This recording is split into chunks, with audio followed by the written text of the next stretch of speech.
दक्ष भले ही गंदा था, पर वह गंदा नहीं था। बस उसके बाल बिखरे हुए थे। उसकी दाढ़ी बहुत लंबी थी और उसके कपड़े फटे हुए थे। लेकिन उसकी शारीरिक ताकत के साथ उसकी त्वचा कांसे जैसी चमकदार थी। वह बिल्कुल जंगली लग रहा था, किसी गुफारवासी जैसा। महामहिम, क्या आपने खूंखार जंगली जानवरों की एक लहर के खिलाफ लड़ाई लड़ी है? युवक ने दक्ष से विनम्रता से पूछा। उसे नहीं पता था कि क्या हो रहा था, लेकिन पशु साम्राज्य में जंगली जानवरों की भयानक लहरें आई थी। कुछ बेहद ताकतवर जानवर जंगल से भाग निकले थे और उन्होंने कई इंसानों को मार डाला था। शिकार पर गए कुछ लोग भी मारे गए थे। पशु साम्राज्य, खूंखार जंगली जानवरों की एक लहर। दक्ष ने कुछ सेकंड चुप रहने के बाद कहा। उसने बहुत लंबे समय से किसी इंसानी आवाज को नहीं सुना था। उसे अब इसकी आदत नहीं थी। पशु साम्राज्य और ट्रिमन सिटी में अक्सर लड़ाई होती रहती है। कुछ समय पहले ट्रिमन सिटी के बाहरी इलाके में कई जानवरों ने लोगों पर हमला किया था। कई लोग मारे गए थे। क्या आपको इसके बारे में पता नहीं है? ट्रिमन सिटी से कई लोग जानवरों को मारने के लिए यहाँ आते थे। युवक ने शांति से कहा। हालांकि दक्ष जंगली दिख रहा था, लेकिन वे उसकी साधना का स्तर नहीं देख पा रहे थे, इसलिए वह शायद बहुत ताकतवर था। उन्होंने सोचा। इधर दक्ष चुप रहा। उसे पशु साम्राज्य और ट्रिमन सिटी के बारे में कुछ नहीं पता था। उसे जंगली जानवरों की लहर के बारे में भी नहीं पता था। जब युवक ने देखा कि दक्ष चुप है तो उसने उसे ठंडेपन से देखा और पूछा, महामहिम, क्या आप एक जंगली जानवर हैं? युवक की बात सुनकर दक्ष ने अचानक अपना सिर उठाया और युवक चुप हो गया। फिर वह बिना कुछ कहे शहर की ओर चलता रहा। दक्ष भारी कदमों से आगे बढ़ा। वह थका हुआ लग रहा था। उसके बालों ने उसका चेहरा ढक रखा था, लेकिन उसकी आंखें चमक रही थी। अपने आसपास का निरीक्षण करते हुए उसकी आत्मिक शक्ति उमड़ रही थी। महान सम्राट स्तर को भेदने के लिए मेरी आत्मा को पृथ्वी और आकाश के साथ एकाकार होना होगा। उस साधना स्तर पर आक्रमण वास्तविक हो जाते हैं। इसलिए जब एक अग्नि प्रकार का योद्धा अग्नि का प्रयोग करता है तो वह वास्तव में पहाड़ों को जला सकता है। एक महान सम्राट की आत्मा भी अधिक शक्तिशाली होती है। महान सम्राट पृथ्वी और आकाश की शक्ति का भी अपनी शक्ति के रूप में उपयोग कर सकते हैं। जब आप एक महान सम्राट होते हैं तो स्वर्गीय इरादे को समझना भी आसान होता है। इसलिए बहुत से लोग महान सम्राट स्तर को भेदने के बाद ही स्वर्गीय इरादे को समझना शुरू करते हैं। दक्ष ने सोचा। उसे याद आया कि भविष्यवक्ता ने उसे क्या बताया था। देवताओं ने मुझे त्याग दिया है। शायद यही वजह है कि मैं अभी भी महान सम्राट स्तर तक नहीं पहुंच पा रहा हूं। उद्धरण चिन्ह, दक्ष ने सोचा। हालांकि इस समय उसकी आंखें चमक रही थी। उसने दूर से एक ऐसी शक्ति देखी जिसने उसकी आत्मा को आकर्षित किया।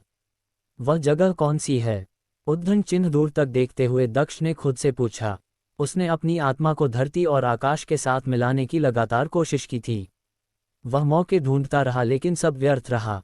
ये बिल्कुल वैसा ही था जैसा तब था जब वह ब्रह्मांडीय स्तर को भेद नहीं पाया था। शायद धरती और आकाश उसे एक बार फिर ठुकरा रहे थे। दक्ष एक विशाल पत्थर के सामने पहुंचा और उस पर कूद पड़ा।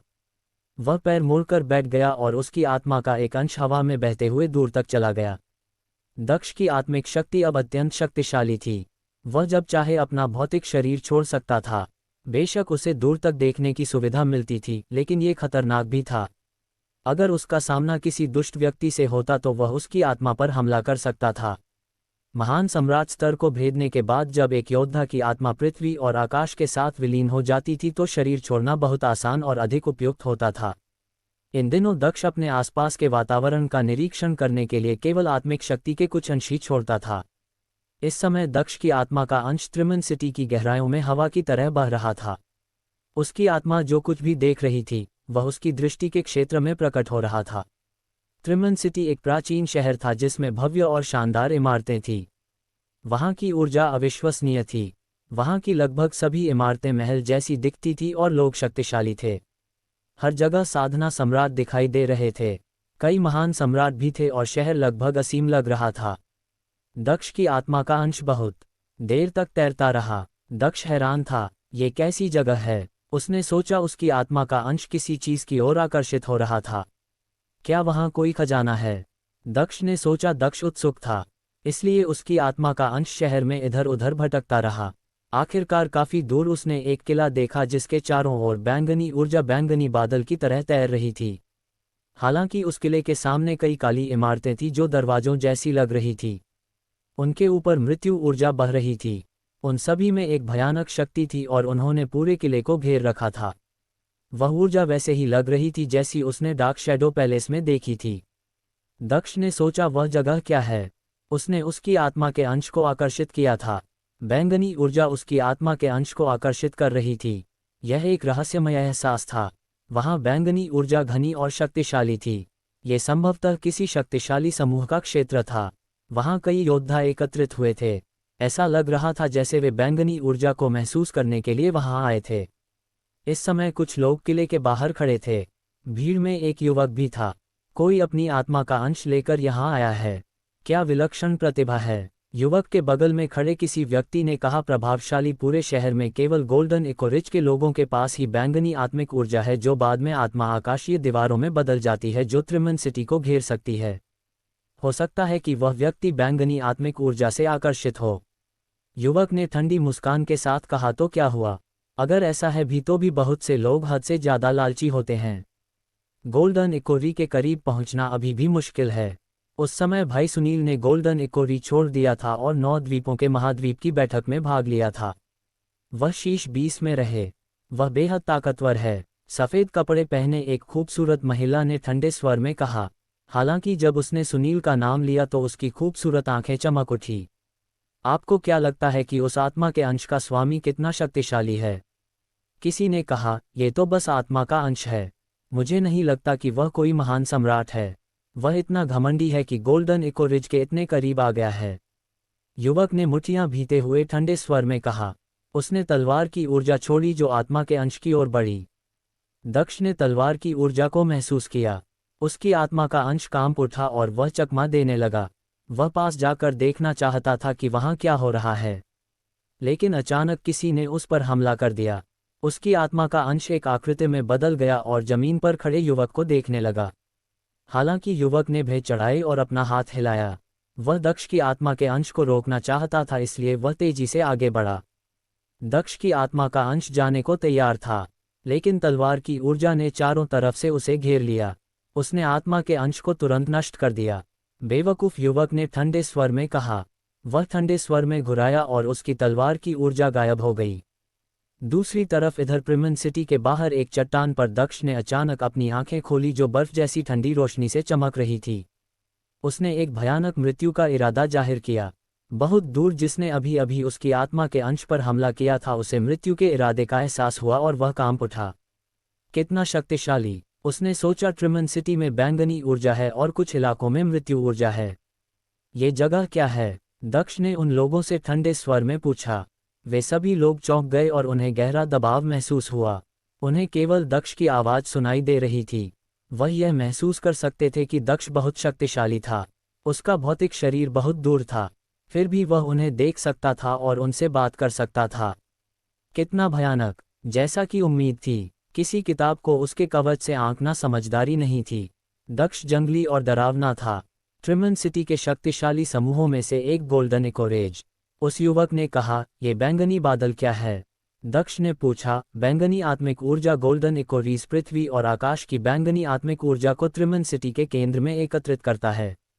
इस तरह लोगों की आत्माएं पृथ्वी और आकाश के साथ अधिक आसानी से विलीन हो सकती है और महान सम्राट बन सकती है। उस युवक ने कहा। कितना अविश्वसनीय, दक्ष ने हैरान होकर कहा। युवक की बात सुनकर दक्ष की आंखें चमक उठी। कोई आश्चर्य नहीं कि वहां इतने सारे लोग थे। बैंगनी आत्मिक ऊर्जा लोगों को पृथ्वी और आकाश को बेहतर ढंग से समझने में मदद करती है। यह उनकी आत्मा को पृथ्वी और आकाश के साथ अधिक आसानी से घुलने मिलने में मदद करती है। बैंगनी आत्मिक ऊर्जा रहस्यमय है, उस युवक ने फिर कहा। दक्ष ने अपनी मृत्यु ऊर्जा वापस ले ली और अपना सिर उठाकर दूर तक देखने लगा। बैंगनी आत्मिक ऊर्जा अविश्वसनीय थी। Fortune shine star palace. इस समय फॉर्चून शाइन के स्टार पैलेस में तारों की रोशनी टिमटिमा रही थी। वहाँ कई तारों की रोशनियाँ चमक रही थी। कई लोग वहाँ व्यस्त दिख रहे थे। वे जैद ताबीज, प्राचीन अभिलेख और दूसरी चीज़ें देख रहे थे। क्या तुम्हें वह मिला? भविष्यवक्ता ने किसी व्यक्ति से पूछा। नहीं, सालों बीत गए हैं और हमारे पास ढेर सारे प्राचीन अभिलेख हैं।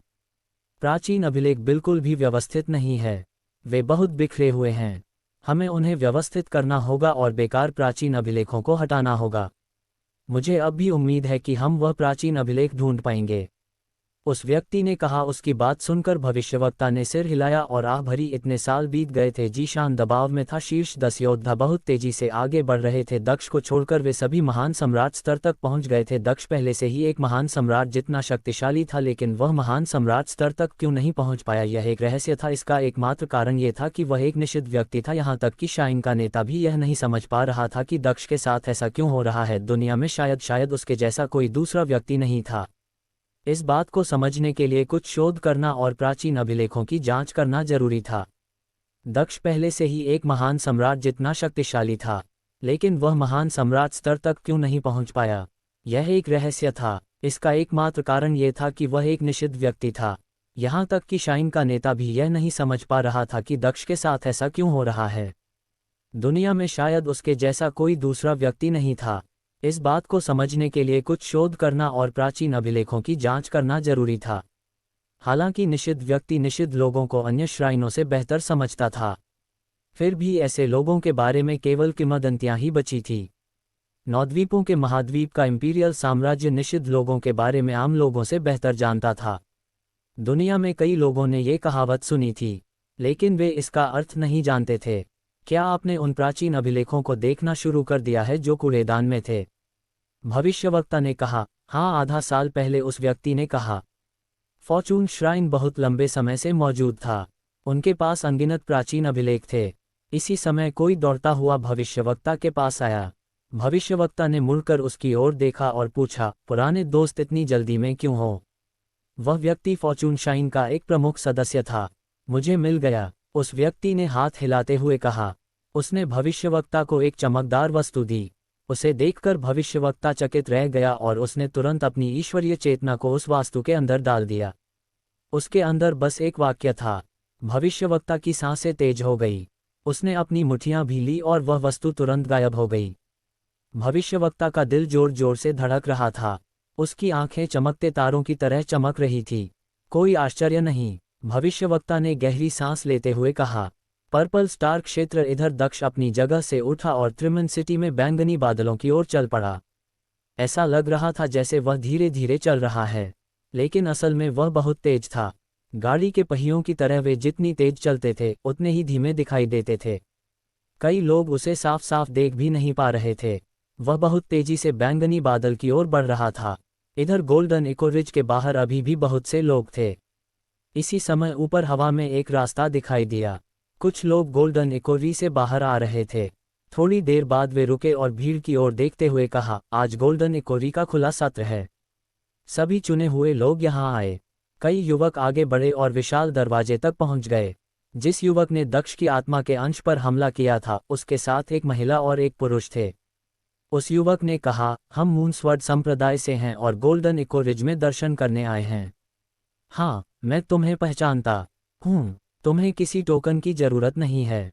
गोल्डन इकोरी के शक्तिशाली योद्धा ने शांति से कहा। वे तीनों योद्धा विशेष रूप से गौरवान्वित दिख रहे थे। गोल्डन इकोरी में बहुत कम लोगों को ऐसा विशेष अधिकार प्राप्त था। यहाँ तक कि जिन लोगों का चयन हुआ था उन्हें भी टोकन रखना पड़ता था। उन तीनों की त्रिमन सिटी में अच्छी प्रतिष्ठा थी, खासकर क्योंकि वे मूनस संप्रदाय से थे। बाकी लोग ज्यादातर शहर के दूसरे संप्रदायों और शक्तिशाली समूहों के युवा थे। हर साल शक्तिशाली समूह अपने शिष्यों को चुनकर गोल्डन इको रिज में भेजते थे ताकि उन्हें बैंगनी आत्मिक शक्ति का लाभ मिल सके। इनमें से ज्यादातर लोग ब्रह्मांडीय स्तर के शीर्ष पर थे। आखिरकार बैंगनी आत्मिक शक्ति का उद्देश्य उन्हें अपनी आत्मा को धरती और आकाश के साथ एकाकार करने और महान सम्राट बनने में मदद करना था। इस समय भीड़ के पीछे एक युवक दिखाई दिया जिसके बाल बिखरे हुए थे और लंबी दाढ़ी थी। इसी वजह से कई लोग उसे देख रहे थे। वह युवक गोल्डन इकोरी की ओर देख रहा था। गोल्डन इको रिज में सिर्फ बैंगनी आत्मिक शक्ति ही नहीं थी, बल्कि मृत्यु ऊर्जा भी थी। मृत्यु ऊर्जा से बना एक विशाल बादल था। मृत्यु ऊर्जा काफी शुद्ध थी। ये समूह शायद मृत्यु ऊर्जा को भी नियंत्रित करता था, दक्ष ने सोचा। Golden echo ridge. दक्ष फुसफुसाया। वह आगे बढ़ता रहा। उसने अपना सिर उठाया और दूर तक देखा। गोल्डन इको रिज के शक्तिशाली योद्धा ने दक्ष की ओर देखा और कहा, महामहिम, आपको किस समूह ने भेजा है और क्या आपके पास आपका टोकन है? दक्ष ने अपना सिर हिलाया। उसने उस युवक की ओर देखा जिसने उसकी आत्मा के अंश पर हमला किया था। इधर उस युवक को लगा कि दक्ष उसे देख रहा है। उसे एक जाना पहचाना सा एहसास हुआ। वह चौंक गया और बोला, ये तुम ही हो जिसने वह आत्मा का अंश भेजा था। दक्ष ने कुछ नहीं कहा। युवक ने ठंडे स्वर में घुरघुराहट की और दक्ष को घूरते हुए अपनी तलवार की मंशा छोड़ दी। उसने कहा, तुम्हें शुरू में लगा था कि तुम आत्मा के अंश से बैंगनी आत्मिक शक्ति का एहसास करने यहाँ आ सकते हो। कितनी भी बात है। अचानक एक तेज हवा चलने लगी और दक्ष गायब हो गया। युवक स्तब्ध रह गया और उसका चेहरा सख्त हो गया। उसकी तलवार की मंशा हवा में फैल गई और हर दिशा में घूम रही थी, लेकिन कोई उसके करीब आ रहा था। उसने बिखरे हुए बाल देखे। उसकी आंखों के सामने एक हाथ दिखाई दिया जो बड़ा होता गया। चले जाओ, युवक ने गुस्से से चिल्लाते हुए कहा। उसके मुंह और ईश्वरीय चेतना से तलवार की रोशनी निकली और दक्ष की ओर बढ़ी। हालांकि दक्ष की बालों से ढकी आंखों से बर्फ जैसी ठंडी मृत्यु रोशनी निकली और मृत्यु ऊर्जा ने तलवार की मंशा को चकनाचूर कर दिया। उसका हाथ युवक की गर्दन पर जा लगा और उसे पकड़ लिया। ये देखकर युवक हक्का बक्का रह गया। महामहिम, आप कौन हैं? मैं मूनस्वर्ड संप्रदाय से हूँ। अगर आपको कुछ कहना है तो बताइए, युवक ने कहा। हालांकि दक्ष ने उसे उदासीनता से देखा। उसकी उंगलियां बंद होने लगी जिससे टूटने और चटकने की आवाजें आने लगी। दक्ष ने उसकी गर्दन और भी जोर से पकड़ ली। जब तुमने मेरी आत्मा के अंश को नष्ट किया तो तुमने मुझसे यह नहीं पूछा कि मैं कौन हूँ। दक्ष ने ठंडे स्वर में कहा, दया करो। इस समय किसी ने कहा, वह गोल्डन इको रिज का एक सदस्य था। गोल्डन इको रिज में भेजे गए सभी लोगों का चयन सावधानी से किया गया था और वे उत्कृष्ट थे। अगर वे वहीं मर गए तो गोल्डन इको रिज खुद को कैसे सही ठहरा पाएगा? कम से कम लोगों को उनका सम्मान तो करना ही था। इधर दक्ष ने कहा, इसका गोल्डन इको रिज से कोई लेना देना नहीं है। वह मूनस्वर्ड संप्रदाय से है। महामहिम, भले ही आप बहुत शक्तिशाली हैं, फिर भी अगर आपने उसे कुछ भी किया तो मूनस्वर्ड संप्रदाय के शक्तिशाली योद्धा आकर आपको दर्दनाक तरीके से मार डालेंगे। गोल्डन इको रिज के शक्तिशाली योद्धा ने कहा, वास्तव में मैं मूनस्वर्ड संप्रदाय से हूँ। जर्ज, यदि तुम मुझ पर हमला करते हो तो मेरे गुरु तुम्हें मार देंगे, युवक ने कहा। दक्ष ने युवक की ओर घूर कर देखा। उसकी ईश्वरीय चेतना से मृत्यु ऊर्जा निकलकर उस युवक के मस्तिष्क में पहुंच गई। उस युवक का चेहरा धूसर हो गया और मृत्यु ऊर्जा ने उसके शरीर को घेर लिया। फिर दक्ष ने उसे छोड़ दिया और उसका शरीर निढाल होकर नीचे गिर पड़ा। उसने अभी अभी मूनस्वर्ड संप्रदाय के उस उत्कृष्ट युवक को मार डाला था। मृत्यु स्वर्गीय इरादा गोल्डन इको रिज के शक्तिशाली योद्धा ने दक्ष को घूरते हुए कहा, वह जंगली और अस्त व्यस्त दिख रहा है, लेकिन वह भयानक रूप से शक्तिशाली भी है। वह संभवतः बहुत लंबे समय तक साधना सम्राट रहा होगा और दर्जनों वर्षों तक मृत्यु स्वर्गीय इरादा का अभ्यास करता रहा होगा। गोल्डन इको रिज के शक्तिशाली योद्धा ने सोचा, महामहिम, आप क्रूर हैं, लेकिन आपकी मृत्यु स्वर्गीय ऊर्जा अविश्वसनीय है। उस व्यक्ति ने दक्ष को घूरते हुए कहा। वह चकित था। दक्ष शायद 100 साल से भी ज्यादा उम्र का था। उसने सोचा, तुमने उसे मार डाला। उस युवक के साथ मौजूद युवती और युवक ने दक्ष को घूरते हुए कहा, उसने अभी कुछ देर पहले उस आदमी की आत्मा के अंश को नष्ट कर दिया था। वह बहुत घमंडी था क्योंकि वह मूनस्वर्ड संप्रदाय का शिष्य था, लेकिन इस बार उसकी किस्मत अच्छी नहीं थी। वह बेकार ही मर गया। उसे ज्यादा सावधान रहना चाहिए था। किसी ने कहा, हाँ बिल्कुल, जब आप किसी को जानते ही नहीं तो उसकी आत्मा के अंश को क्यों नष्ट करें? ये जोखिम भरा और अपमानजनक है। वह पर्याप्त शक्तिशाली नहीं था, इसलिए उसकी मृत्यु हो गई। ये बिल्कुल सामान्य है। अगर उसने उस आदमी को उकसाया ना होता तो उसकी मृत्यु नहीं होती। किसी और ने कहा। अलग अलग लोगों ने सहमति जताई। साधना की दुनिया बहुत विशाल थी, लेकिन मारे जाने से बचने के लिए कभी कभी विवेकशील होना बेहतर था। इधर दक्ष ने अपनी गहरी काली आंखों से उस युवक और युवती को देखा। उसकी आंखें हत्या से भरी हुई थी, इसलिए उन्होंने कुछ नहीं कहा। फिर दक्ष ने अपना सिर उठाया और गोल्डन इको रिज के सदस्य की ओर देखते हुए कहा, क्या मैं अंदर जाकर बैंगनी आत्मिक ऊर्जा को महसूस कर सकता हूँ? दक्ष की बात सुनकर गोल्डन इको रिज का शक्तिशाली योद्धा आश्चर्यचकित हुआ और उसने लाश की ओर देखा। दक्ष ने उसकी बात नहीं मानी थी और मूनस्वर्ड संप्रदाय के शिष्य को वैसे भी मार डाला था। उसे अंदर नहीं आने देना चाहिए था। हालांकि दक्ष की मृत्यु ऊर्जा अविश्वसनीय थी और वह उनकी अपनी शक्ति जैसी ही लग रही थी।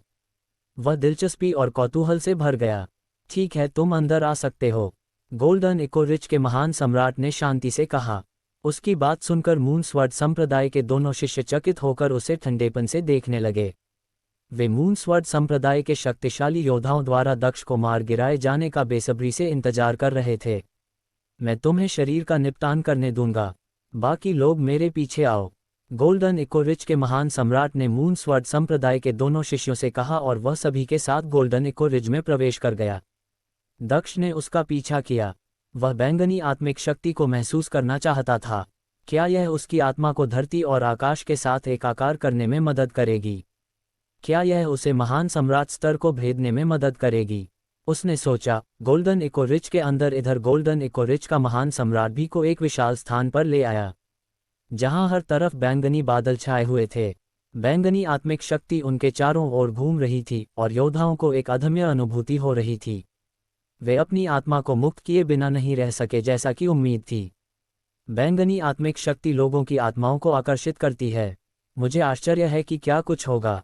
दक्ष ने सोचा। उसकी आत्मा अन्य लोगों की आत्माओं की तरह हवा में बह गई और बैंगनी बादलों में चली गई।